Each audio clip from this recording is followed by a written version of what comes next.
कक्षा 6 विज्ञान के पाठ 2 का अभ्यास प्रश्नावली करेंगे, क्योंकि हमने इसके बारे में अध्ययन कर लिया है। अब अभ्यास प्रश्नों को हल करेंगे। अभ्यास प्रश्नों में पहले देखिए, पहला प्रश्न है कि सही विकल्प छांटकर अपनी उत्तर पुस्तिका में लिखना है। तो विकल्प क्या है कि वर्गीकरण आवश्यक होता है। वर्गीकरण किस लिए आवश्यक होता है, पहले ही बताया गया है। वस्तुओं को व्यवस्थित रखने हेतु, वस्तुओं के उनके पदार्थों के गुणों को आसानी से समझने हेतु, विद्यालय के पुस्तकालय हेतु, सभी हेतु। तो इसमें सभी हेतु होगा। क्यों? क्योंकि यह वस्तुओं को व्यवस्थित भी कर रहा है, उनको आसानी से समझने में भी मदद करेगा, और पुस्तकालय में इसका प्रयोग होता है। अलग अलग किताबें अलग अलग जगह रखी होती है। तो इसका उत्तर हो जाएगा सभी हेतु। अब आता है, किसी वस्तु को गर्म करने पर वह बदल जाता है। किसी द्रव को गर्म करने पर वो बदल जाता है। किसी द्रव को गर्म करने के तो किस में बदलेगा? द्रव को अगर गर्म करते हैं तो आपने देखा कि जब पानी को गर्म करते हैं, करते रहते हैं, तो उबालते रहते हैं, तो उबालते रहते हैं, तो एक जल वाष्प या भाप बन के उड़ने लगता है। तो द्रव को गर्म करने में क्या होगा? गैस में बदल जाएगा। तो यहाँ पे दूसरे वाले पर निशान लगा देंगे। फिर आता है, गैस को किसी बर्तन में रखने पर वह क्या होगा? तली में बैठ जाएगा, पूरी तरह से फैल जाएगा, केवल इसके ऊपरी तरफ हिस्से में फैलेगा, उसको खाली कर देते। तो इसका उत्तर होगा कि ये पूरी तरह से फैल जाएगा। जैसे कि बच्चों में बताया था कि गैस का जो गुण होता है, उसमें कणों के बीच आकर्षण बल बहुत कमजोर होता है, वे अनियमित रूप से गति करते रहते हैं। तो कहीं भी रहेंगे वो पूरी तरह से फैल जाएंगे। तो किसी भी बर्तन में रखे जाएंगे तो पूरे बर्तन में सतह पर पूरे बर्तन में फैल जाएंगे। न तली में रहेंगे, न ऊपर रहेंगे, न अगल न बगल, पूरे बर्तन में रहेंगे। पूरे उनका आयतन छेक लेते हैं। पदार्थ के निर्माण की इकाई क्या है? मैंने बताया था पदार्थ के निर्माण की इकाई क्या है। पदार्थ के जो सूक्ष्मतम कण होते हैं वे अणु या परमाणु होते हैं। तो पदार्थ के जो सबसे सूक्ष्मतम कण है वह है परमाणु। परमाणु स्वतंत्र नहीं रहता है, वह रासायनिक प्रक्रिया में भाग लेता है। इसलिए पदार्थ के जो निर्माण की इकाई है वह परमाणु है। अब रिक्त स्थान की पूर्ति करते हैं। ठोस का आकार होता है। ठोस का आकार, जैसे उनके कणों के बीच में, ठोस के जो कण है उनके बीच आकर्षण बल बहुत अधिक होता है, वो एक दूसरे को बांधे रहते हैं, इसलिए उनका आकार क्या होता है? निश्चित होता है। तो यहाँ पर लिखेंगे निश्चित होता है। अब आता है, अगरबत्ती की सुगंध गुड़ के कारण कमरे में फैल जाती है। तो अगरबत्ती की सुगंध क्या है? अगरबत्ती जलती है तो धुआं उड़ता है, इसमें गैस, तो यहाँ लिखेंगे गैसीय गुण के कारण वह कमरे में फैल जाती है। फिर आता है, पानी में घुल जाता है। पानी में क्या घुलेगा? हमने बताया था नमक या चीनी, कुछ भी होगा पानी में घुल जाएगा। तो यहाँ लिख देंगे नमक, लिख देंगे या चीनी लिख देंगे। नमक ही लिख दिए, नमक पानी में घुल जाता है। फिर कहता है कि पदार्थ का वह सूक्ष्मतम कण जो स्वतंत्र अवस्था में रह सकता है। पदार्थ का सूक्ष्मतम कण क्या है जो स्वतंत्र अवस्था में रह सकता है? पदार्थ में दो सूक्ष्मतम कण है, अणु या परमाणु। केवल अणु है जो स्वतंत्र अवस्था में रह सकता है। तो यहाँ अणु लिख देंगे, अणु स्वतंत्र अवस्था में रह सकता है। अब आते हैं, प्रश्न 3 है, अधोलिखित के संक्षिप्त उत्तर लिखना है। पदार्थ की 3 अवस्थाओं के नाम बताइए।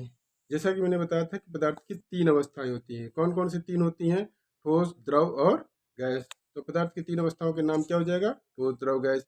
पदार्थ के उस अवस्था का नाम लिखिए जिसमें पदार्थ का आयतन और आकृति दोनों निश्चित होती है। जैसा कि मैंने बताया था कि ठोस का आयतन और आकार निश्चित होता है, क्योंकि ठोस के जो कण हैं बहुत पास पास होते हैं, उनमें आकर्षण बल बहुत अधिक होता है, उनमें गति नहीं होती, इसलिए उनका आयतन और आकार दोनों निश्चित होता है। तो यहाँ पर हो जाएगा ठोस पदार्थ के आयतन और आकार दोनों निश्चित होता है। पदार्थ के वर्गीकरण से क्या तात्पर्य है?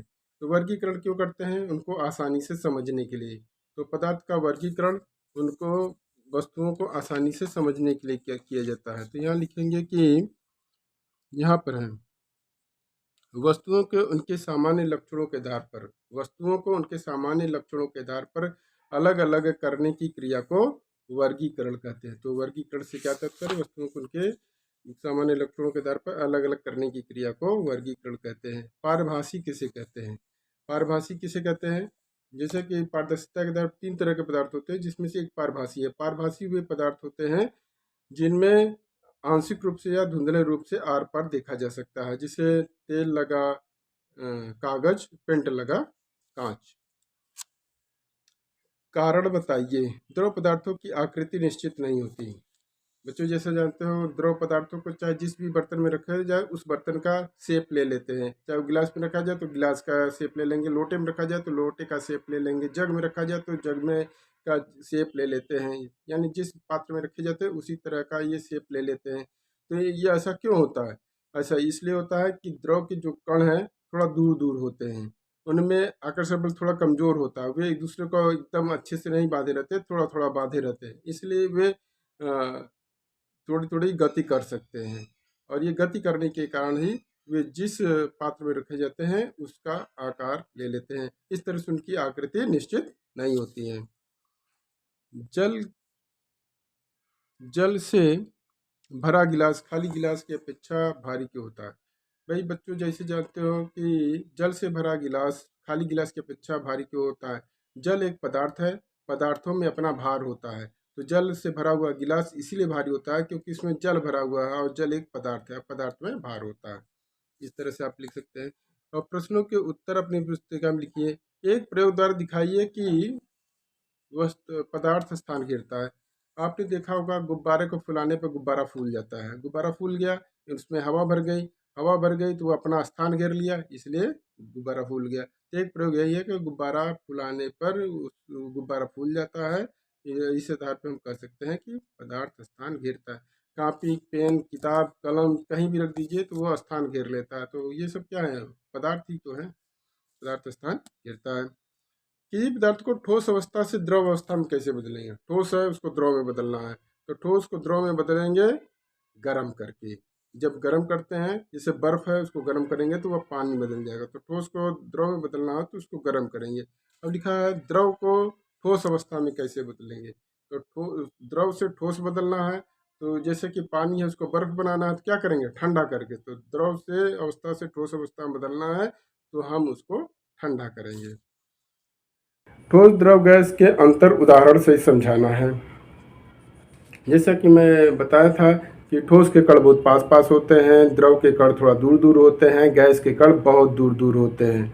दूसरा अंतर है कि ठोस के कणों के बीच आकर्षण बल बहुत अधिक होता है, द्रव के कणों के बीच आकर्षण बल थोड़ा कमजोर होता है, गैस के कणों के बीच में कोई आकर्षण बल नहीं होता या नगण्य होता है, नहीं के बराबर होता है। ठोस पदार्थों की आकृति और आयतन दोनों निश्चित होते हैं, जबकि द्रव पदार्थों के आकृति निश्चित नहीं होती, आयतन निश्चित होता है। और गैस पदार्थों की न तो आकृति निश्चित होती है न आयतन निश्चित होता है। अब इनके उदाहरण दे सकते हैं। ठोस में सभी धातुएं जैसे लोहा, तांबा, जस्ता, लकड़ी, पत्थर, ईंट दे सकते हैं। और द्रव पदार्थों में समस्त तेल, चाहे सरसों का तेल हो, चाहे मूंगफली का तेल हो, चाहे जिस प्रकार का भी तेल हो, समस्त तेल जो तरल अवस्था में रहते हैं, आपका पानी, दूध, ये सब भी तरल अवस्था में है, इसलिए ये भी द्रव है। शहद द्रव है। अब आते हैं गैस। गैस क्या है? अगरबत्ती का धुआं,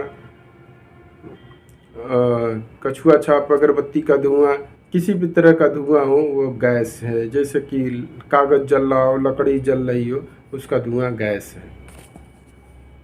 पारदर्शिता के आधार पर पदार्थ कितने प्रकार के हैं? उदाहरण सहित बताइए। पारदर्शिता के आधार पर पदार्थ 3 प्रकार के होते हैं: पारदर्शी, अपारदर्शी और पारभासी।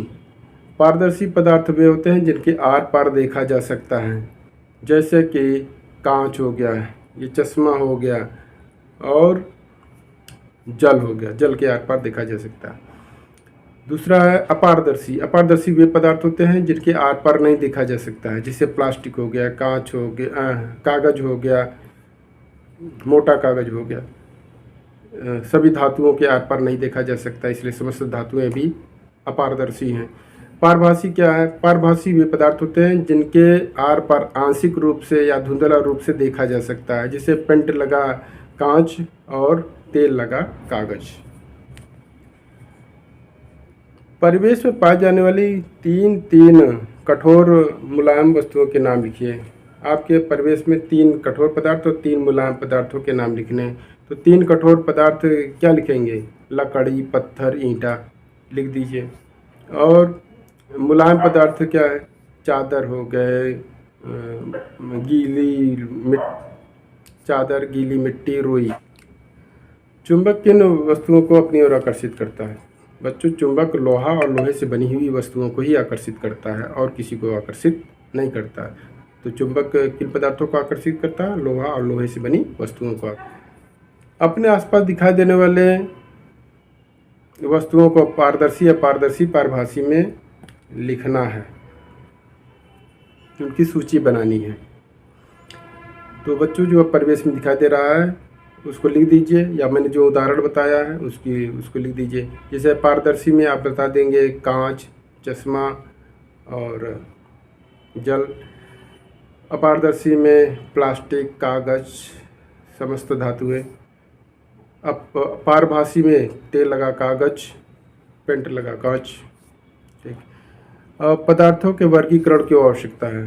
पदार्थों का वर्गीकरण इसलिए आवश्यक है क्योंकि वर्गीकरण करने से वस्तुओं को समझने में आसानी होती है। उनको सामान्य लक्षणों के आधार पर अलग अलग कर देना ही वर्गीकरण कहलाता है। और इसी से आधार पर पुस्तकालय में भी पुस्तकें रखी जाती हैं, एक वर्ग की पुस्तकें एक साथ रखी जाती हैं और उनको सामान्य, इस तरह से उनको सामान्य लक्षणों के आधार पर आसानी से समझा जा सकता है।